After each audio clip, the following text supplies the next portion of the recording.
Davanagere Congress ticket ಸಿಗದ ಹಿನ್ನೆಲೆಯಲ್ಲಿ ಮುನಿಸಿಕೊಂಡಿದ್ದ ಯುವ ನಾಯಕ ವಿನಯ್ ಕುಮಾರ್ ಅವರು ಬಂಡಾಯ ಶಮನವಾಗಿಲ್ಲ. ಇನ್ನೆರಡು ದಿನಗಳಲ್ಲಿ ಅಂತಿಮ ನಿರ್ಧಾರ ಪ್ರಕಟಿಸುತ್ತೇನೆ, ಯಾವುದೇ ವದಂತಿಗಳಿಗೆ ಕಿವಿಗೊಡಬೇಡಿ ಎಂದು ಮನವಿ ಮಾಡಿದರು. ಬೆಂಗಳೂರಿನಲ್ಲಿ ಸಿಎಂ ಸಿದ್ದರಾಮಯ್ಯ, ಸಚಿವ ಎಸ್ ಮಲ್ಲಿಕಾರ್ಜುನ್, ಕಾಂಗ್ರೆಸ್ ಮುಖಂಡ ನಂದಿಗಾವಿ ಶ್ರೀನಿವಾಸ್ ಹಾಗೂ ಕಾಗಿನೆಲೆ ಶ್ರೀಗಳ ಜೊತೆ ಭೇಟಿ ಮಾಡಿದ ಬಳಿಕ ಮಾತನಾಡಿದ ವಿನಯ್ ಕುಮಾರ್ ಅವರು, ಕೆಲವೆಡೆ ಈಗಾಗಲೇ ದಾವಣಗೆರೆ ಜಿಲ್ಲಾ ಕಾಂಗ್ರೆಸ್ನ ಬಂಡಾಯ ಶಮನವಾಗಿದೆ. ವಿನಯ್ ಕುಮಾರ್ ಪಕ್ಷೇತರ ಸ್ಪರ್ಧೆ ಮಾಡುವುದಿಲ್ಲ ಎಂಬ ವದಂತಿಗಳಿಗೆ ಯಾರೂ ಕಿವಿ ಕೊಡಬೇಡಿ, ಸದ್ಯಕ್ಕೆ ಯಾವುದೇ ತೀರ್ಮಾನವಾಗಿಲ್ಲ ಎಂದು ಸ್ಪಷ್ಟಪಡಿಸಿದರು.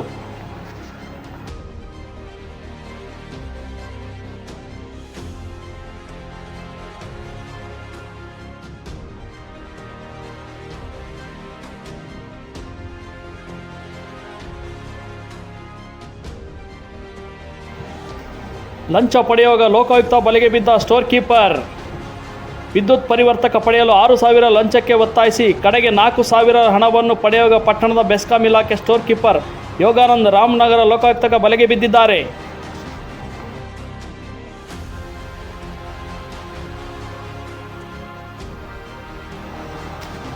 ಮಂಗಳೂರು ಉದ್ಯಮಿಯವರಿಂದ 25 ಲಕ್ಷ ರು ಲಂಚ ಸ್ವೀಕರಿಸುತ್ತಿದ್ದಾಗ ಬಲೆಗೆ ಬಿದ್ದಿದ್ದ ಮಂಗಳೂರು ನಗರಾಭಿವೃದ್ಧಿ ಪ್ರಾಧಿಕಾರ ಮೂಡ ಆಯುಕ್ತ ಮನ್ಸೂರ್ ಅಲಿ ಖಾನ್ ಜೈಲೇ ಗತಿ. ಮಾರ್ಚ್ 23ರಂದು ಮೂಡ ಆಯುಕ್ತ ಮನ್ಸೂರ್ ಅಲಿ ನಿರ್ದೇಶನದಂತೆ ಬ್ರೋಕರ್ ಮೊಹಮ್ಮದ್ ಸಲೀಂ ಎಂಬಾತ 25 ಲಕ್ಷ ಲಂಚ ಸ್ವೀಕರಿಸುತ್ತಿದ್ದಾಗ ಲೋಕಾಯುಕ್ತ ಅಧಿಕಾರಿಗಳ ಬಲೆಗೆ ಬಿದ್ದಿದ್ದ. ಮಂಗಳೂರಿನ 3ನೇ ಹೆಚ್ಚುವರಿ ಜಿಲ್ಲಾ ನ್ಯಾಯಾಲಯ ಜಾಮೀನು ನಿರಾಕರಿಸಿದ್ದು, ಈ ಹಿನ್ನೆಲೆಯಲ್ಲಿ ಜೈಲೇ ಇರಬೇಕಾಗಿದೆ. ಮನಸ್ಸಲ್ಲಿ ಯಾವುದೂ ಕಲ್ಮಲ್ಲ, ನಾವು ಮತ್ತೆ ಬಂದು ಕೆಲಸ ಮಾಡಿದ್ವಿ.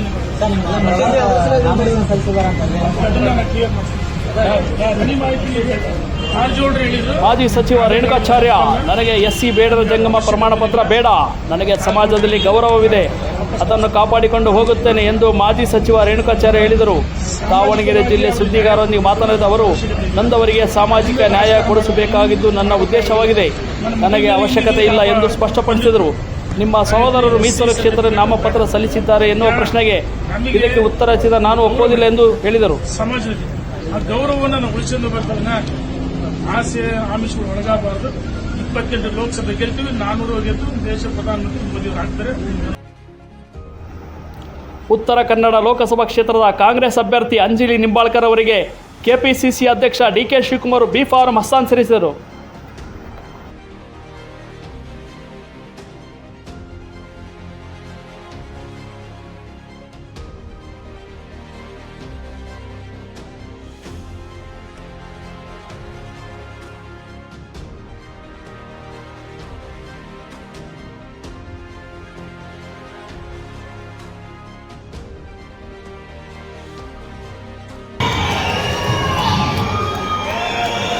ಲೋಕಸಭಾ ಚುನಾವಣೆ ನಂತರ ಕಾಂಗ್ರೆಸ್ ಪಕ್ಷ ಪತನವಾಗಲಿದೆ ಎಂದು ಎಚ್ ಶಿವಶಂಕರ್ ಭವಿಷ್ಯ ನುಡಿದರು.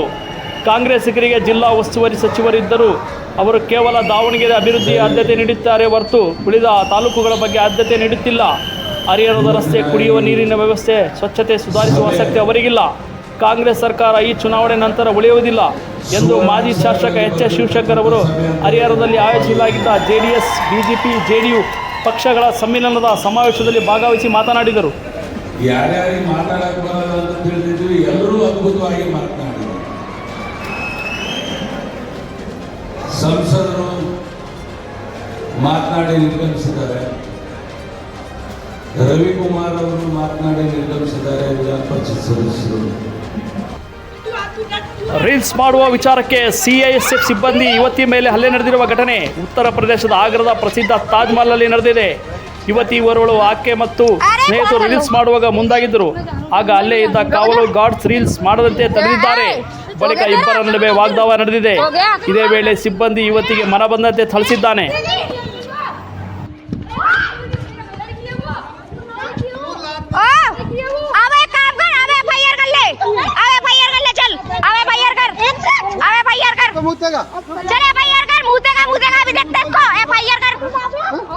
ये लात मारेगी। 112 नंबर लगा।